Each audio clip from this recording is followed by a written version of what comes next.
CID crime ગાંધીનગરની ટીમે મોરબીમાં રેડ કરીને યુરિયા ખાતરનો જથ્થો ઝડપી પાડ્યો છે. ખેતીવાડી અધિકારીએ જથ્થો સીલ કરી સેમ્પલ લઈને લેબોરેટરીમાં ટેસ્ટ માટે મોકલ્યા છે.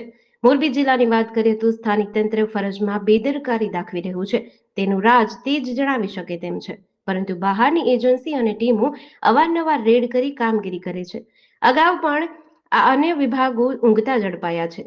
પોલીસ તંત્રમાં સ્ટેટ મોનિટરિંગ સેલની ટીમ અને રેન્જ ટીમો રેડ કરીને કામગીરી કરે છે. જેમાં ગત રાત્રે સીઆઈડી ક્રાઇમ ગાંધીનગર ટીમે મોરબીના રંગપર નજીક ગોડાઉનમાંથી 800થી વધુ બેગ શંકાસ્પદ યુરિયા ખાતરનો જથ્થો ઝડપી લીધો હતો.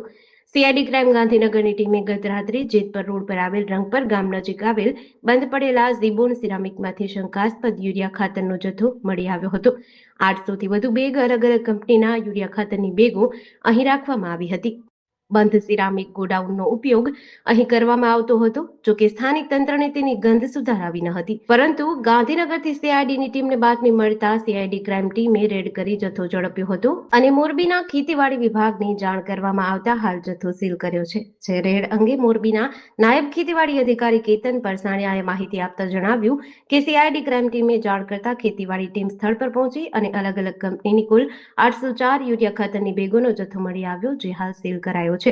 6 સેમ્પલ લઈને જૂનાગઢ લેબ ટેસ્ટ માટે મોકલાયા છે, જેનો રિપોર્ટ આવ્યા બાદ આગળની કાર્યવાહી હાથ ધરવામાં આવશે.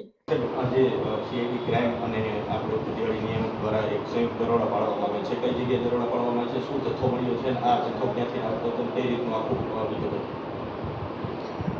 સીઆઈડી ક્રાઇમ ગાંધીનગર પોલીસ દ્વારા રાત્રિના સમયે ટેલિફોનિક જાણ થતાં અમારી ટીમ પણ સંયુક્ત પહોંચી અને સંયુક્ત કામગીરી કરવામાં આવેલ છે. તેમાં આપણે જણાવીએ તો એ જનરલી છે ને ઝીબોન સિરામિક ફેક્ટરીના બંધ ફેક્ટરી પડેલ છે, જેના પાછળના ભાગમાં રંગપર ગામ ઇન્ડસ્ટ્રી વિસ્તાર છે, જ્યાં રેઝિન બનાવવામાં આવતું હતું અને હાલ ટૂંકમાં બંધ હતું રેઝિન બનાવવાનું એવું જણાવેલ છે. ત્યાં જનરલી ઇફકોની આપણે 431 બેગ, આઈપીએલની 75 બેગ, જીએસએફસીની 44 બેગ, રિપકોની 48 બેગ, ચંબલ ફર્ટિલાઇઝરની 19 બેગ અને જેએનએફસીની 47, એમ કુલ કરીને 804 બેગ જે જથ્થો જોવા મળેલો હતો અને જે અટકાવવામાં આવેલો છે જથ્થો.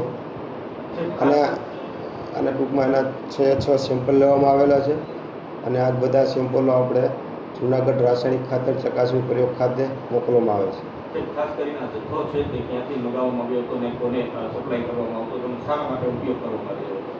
આ ટૂંકમાં જથ્થો રેઝિન બનાવવાનો ઉપયોગ કરવામાં આવે છે સામાન્ય રીતે, અને આ જથ્થો હજી તપાસ ચાલુ છે, ક્યાંથી મળી એ બધી તપાસ હાલ ચાલુ છે અને જે તપાસ થતાં આગળની કાર્યવાહી કરવામાં આવશે સંયુક્ત. જીડીસી ન્યૂઝ સાથે શ્રીકાંત પટેલ, મોરબી.